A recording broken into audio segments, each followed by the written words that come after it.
کتب خانے میں میں آپ کا خیر مقدم کرتا ہوں۔ آئیے آج پھر انڈیا آفس لائبریری چلیں اور اپنے ادب کی وہ کتابیں دیکھیں جن کی عمریں اب 100 برس سے زیادہ ہو گئی ہیں، جو اگرچہ اپنے مصنفوں کی طرح وقت کی گرد تلے دبی ہوئی ہیں، مگر اس طرح نہیں کہ انہیں دوبارہ نکالا بھی نہ جا سکے۔ مصنف اور تصنیف میں شاید یہی ایک بڑا فرق ہوتا ہے۔ بعض کتابیں تو ہمیشہ زندہ رہتی ہیں، بعض کتابیں کتنی ہی پرانی صحیح ہر باذوق گھرانے کی الماریوں میں مل جاتی ہیں۔ البتہ بعض کتابیں اس دوڑ میں ہار جاتی ہیں اور تھک کر راستے ہی میں کہیں رک جاتی ہیں اور لوگ انہیں بھول جاتے ہیں۔ کتب خانے میں ہم اکثر اوقات ایسی ہی کتابوں کو سہارا دے کر آگے لاتے ہیں، ان کی گرد جھاڑتے ہیں، انہیں پڑھتے ہیں اور دیکھتے ہیں کہ یہی تو وہ کتابیں تھیں جنہیں 100 سال پہلے ہمارے بزرگوں نے پڑھا ہوگا۔ اس پروگرام میں ہم آپ کے لیے ان دنوں اردو نظم کی 1 صدی پرانی کتابیں چن چن کر لا رہے ہیں اور پچھلے کچھ ہفتوں سے پرانے منظوم قصے پڑھ رہے ہیں۔ اگر آپ ان ہفتوں میں ہمارے شریک مطالعہ رہے ہیں تو آپ نے ان منظوم قصوں میں حیران کن داستانیں سنی ہوں گی اور مردوں کے زندہ ہو جانے کے واقعات بھی سنے ہوں گے، اور شاید آپ نے یہ بھی محسوس کیا ہوگا کہ لاشوں میں روح کے لوٹ آنے کی یہ زیادہ تر کہانیاں 1870 کے لگ بھگ لکھی گئی تھیں۔ ہر ایک میں مذہب کو معجزوں کے رنگ میں رنگا گیا تھا۔ یہ ایک عجیب انداز فکر تھا جو 1857 کی ہولناک خونریزی کے ایک اشرے کے اندر اندر ہمارے بزرگوں نے اختیار کیا تھا۔ انہوں نے لوگوں کو دین کی طرف مائل کرنے کے لیے یہ نہیں کہا کہ مذہب ایک ایسا معاشرہ قائم کرتا ہے جس میں سب برابر ہوتے ہیں یا سب کے ساتھ انصاف ہوتا ہے یا سب ایک دوسرے سے پیار کرتے ہیں، بلکہ اس وقت کچھ ایسی داستانیں سنائی گئیں جن میں پاک باز لوگوں کے ہاتھ پیر کٹے تو وہ انہیں دوبارہ مل گئے اور ان کی جان گئی تو وہ پھر سے زندہ ہو گئے۔ پچھلے چند ہفتوں کی ان کتابوں کا ذکر سن کر آپ نے یہ بات بھی یقیناً محسوس کی ہوگی کہ وہ تمام کی تمام کتابیں مسلمانوں نے لکھی تھیں، مگر قدیم ہندوستان میں مسلمانوں نے اپنے اطراف کو اور اپنے ماحول کو اپنے رنگ میں اکثر رنگا۔ چنانچہ انہی دنوں یعنی آج سے تقریباً 110 سال پہلے دہلی کے لالا امبے پرشاد نے بھی ایک منظوم قصہ لکھا جس کا عنوان تھا قصہ گوپی چند۔ یہ دھارا نگر کے راجا کا قصہ ہے جو اپنی ماں کی نصیحت کے مطابق راج پاٹ چھوڑ کر جوگی بن گیا تھا۔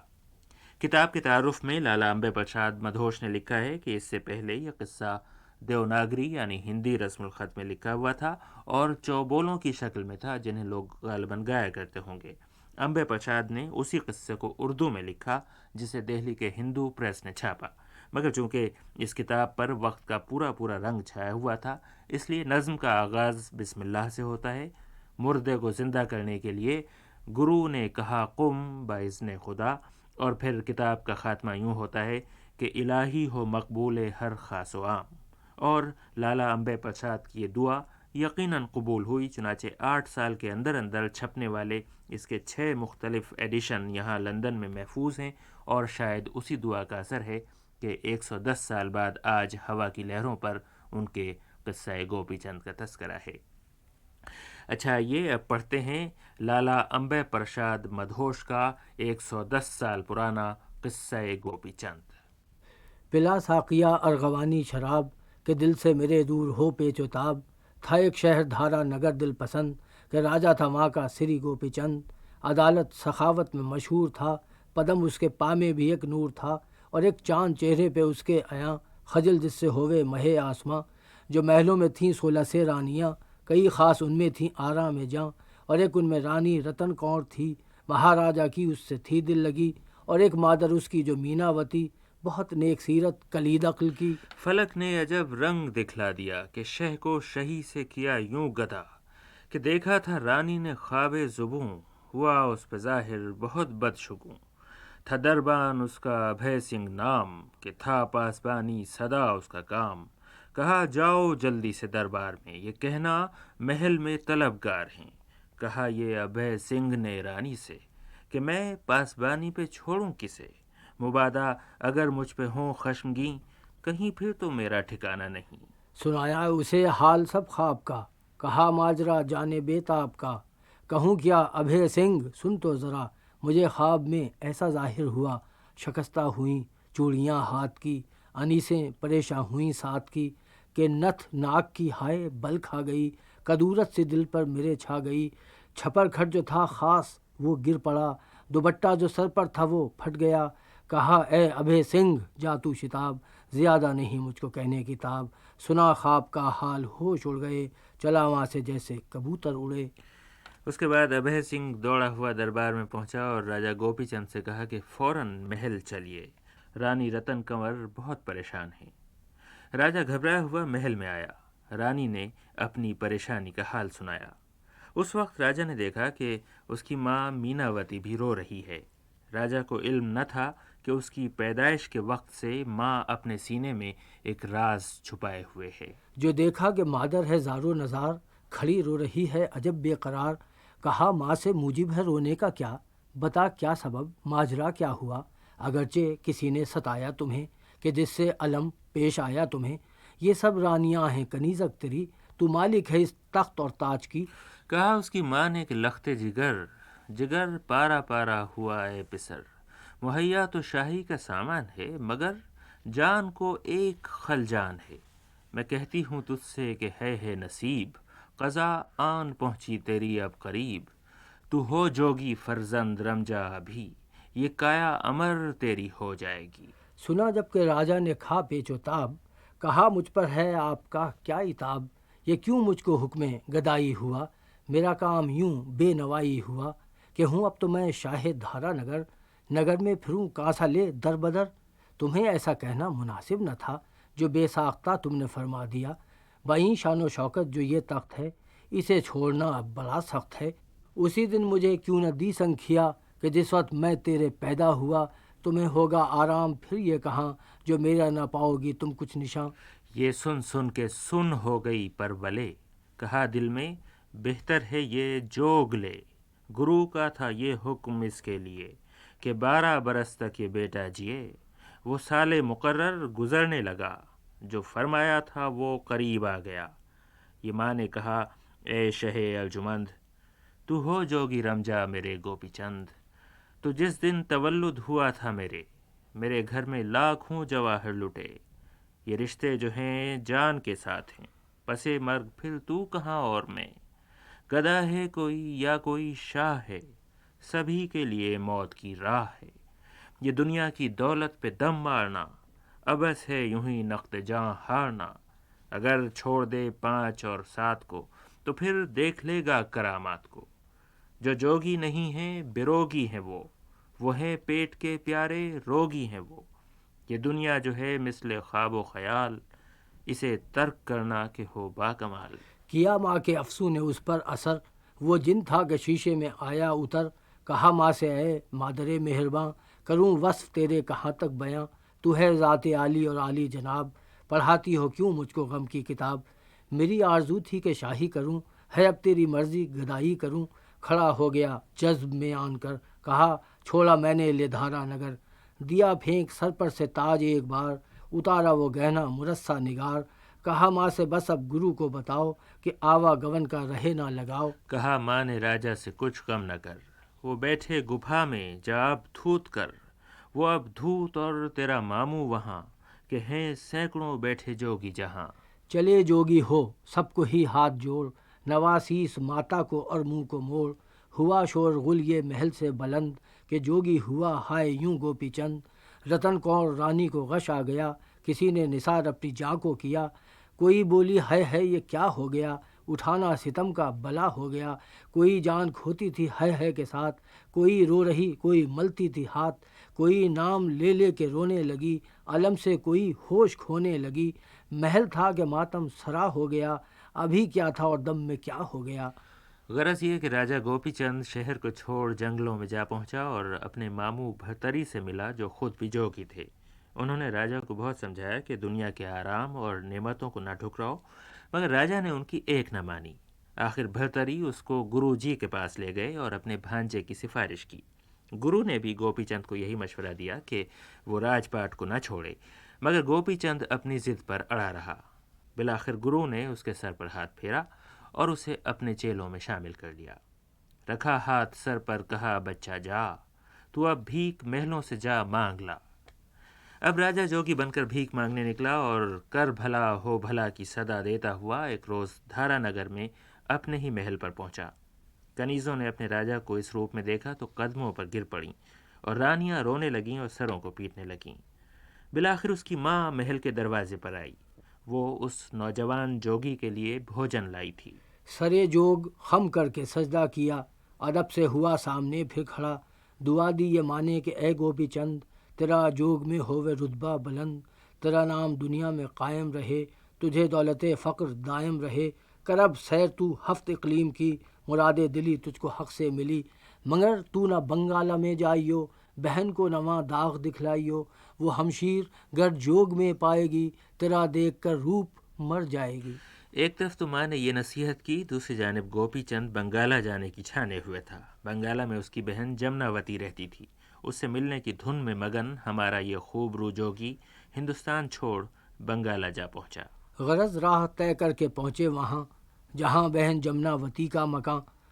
بزیر شبستہ نے جمناوتی الکھ کی گدایانہ آواز دی، کنیزک نے دیکھا انہیں آن کر، کہیں جوگی ایستاد بیرون در، کنیزک یہ بولی کہ یا بے نوا، یہاں آپ کا آنا کیوں کر ہوا، لیا جوگ تم نے یہ کس کے لیے، کہ جام غم و درد ناحق پیے، خدا نے دیا تم کو حسن و جمال، تہے خاک کر کے اٹھائے ملال، یہ کہہ کر لگی دینے زر اس قدر، کنیزک کی تھی حیثیت جس قدر، کہا راجا نے اے کنیزک میری، تو رکھ اپنی حشمت نہ لوں گا کبھی،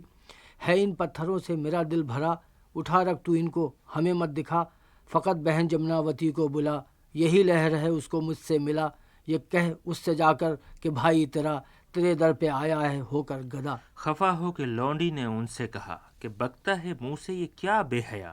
گدا ہو کے لونڈی بتاتا ہے تو، یہ کیا سخت کلمہ سناتا ہے تو، چلا جا ابھی ورنہ ماروں گی میں، یہ لونڈی بنانا بتا دوں گی میں، تیری جال سازی مٹا دوں ابھی، یہ بہروپیا پن سجھا دوں ابھی۔ یہ راجا نے افسوس کر کے کہا، وہ دن یاد ہے مول تجھ کو لیا، تجھے ہم کو لازم ہے اب مارنا، یہ دھتکارنا اور للکارنا۔ یہ سنتے ہی لونڈی ہوئی ہوشیار کہ بے شک وہی ہے شہ نامدار،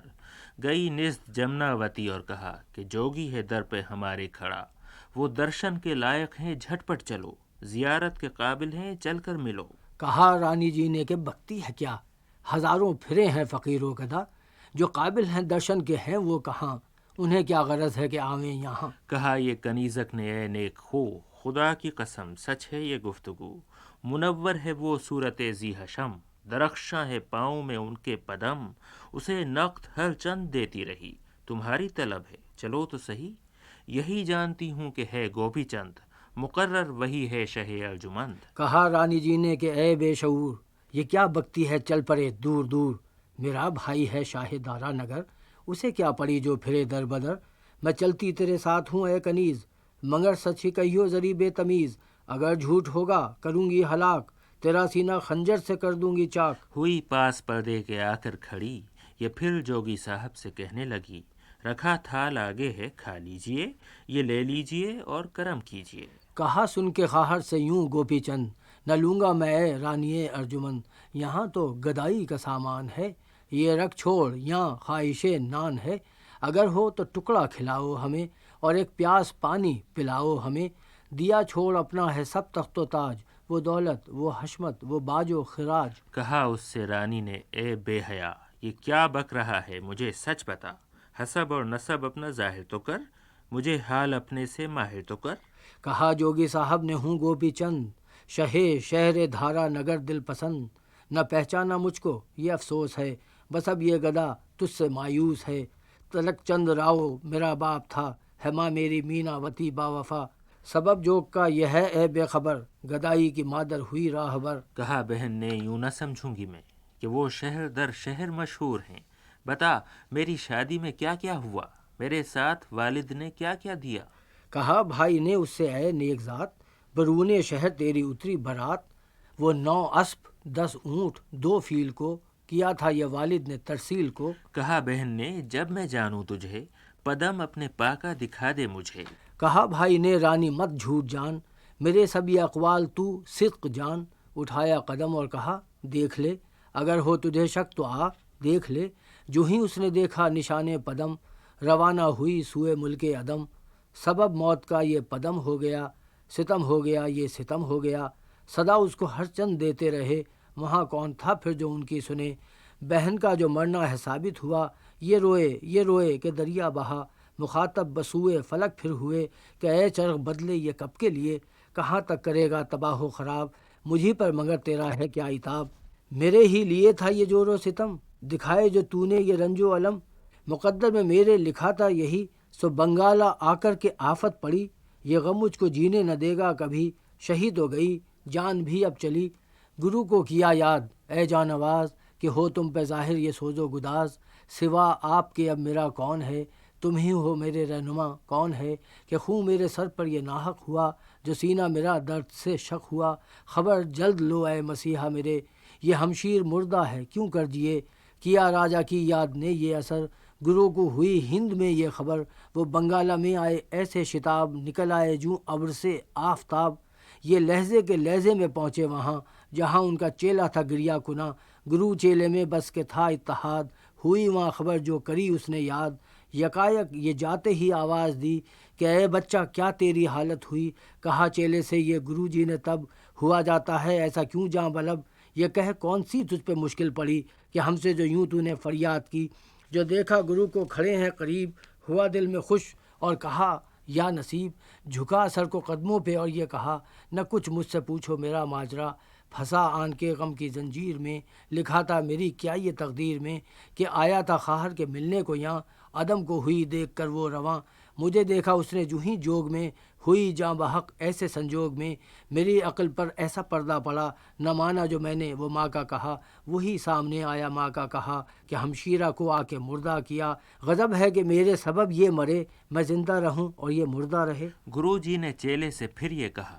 گئی جان کس طرح آوے بھلا، جسے چاہے حق دم میں مردہ کرے، وہ قدرت سے مردے کو زندہ کرے۔ کہا چیلے نے اے گرو با کمال، میرے دل کا اب تم مٹاؤ ملال، اب امید ہے آپ کی ذات سے، کرو اس کو زندہ کرامات سے۔ گرو نے کہا قم باذن خدا، یہ کہتے ہی مردہ وہ زندہ ہوا، وہ بے خود زمیں پر پڑی لاش تھی، اٹھی نام ہر نام کہتی ہوئی جب کہ زندہ وہ جمناوتی، گرو جی کے قدموں پہ پھر تو جھکی، کہا یہ بجز آپ کے کون ہے، دعا سے جو مردے کو زندہ کرے، بسوئے برادر مخاطب ہوئی کہ تیرے تصدق ہوئی زندگی، سبب سے تیرے گر کے درشن ہوئے، کہ قسمت میں یہ دن کہاں تھے لکھے، میں سمجھی تھی تجھ کو بہت دکھ ملا، یہ دکھ کچھ نہیں ہے تجھے سکھ ملا۔ انہوں نے کہا بہن جمناوتی یہی شکر ہے کہ تو زندہ ہوئی، محل میں ہمیں اب تو رہنا نہیں، گدائی میں ہیں شاہ کہنا نہیں، ہمیں کر دو رخصت جو رم جائیں ہم، رہیں گر کی خدمت میں ہم دم بدم، جو دیکھا کہ بھائی نہیں ٹھہرتا، ہوئی پھر تو ناچار اور یہ کہا تمہیں کیا کسی کی محبت پڑی، یہی خاصیت ہے رہے جوگ کی، ہوئے با کمال اور بن کو چلے، کمال اپنا دکھلا بہن کو چلے، ہوا قصہ گوپی چند اب تمام، الہی ہو مقبول ہر خاص و عام۔ اور اس قصے کے ساتھ ہی ہم آج کے اس پروگرام کو اب ختم کرتے ہیں۔ اگلی اتوار کی صبح کو انشاءاللہ آپ سے پھر ملاقات ہوگی۔ آج شریک مطالعہ تھے منصور موجز۔ اب رضا علی عابدی کو اجازت دیجیے، خدا حافظ۔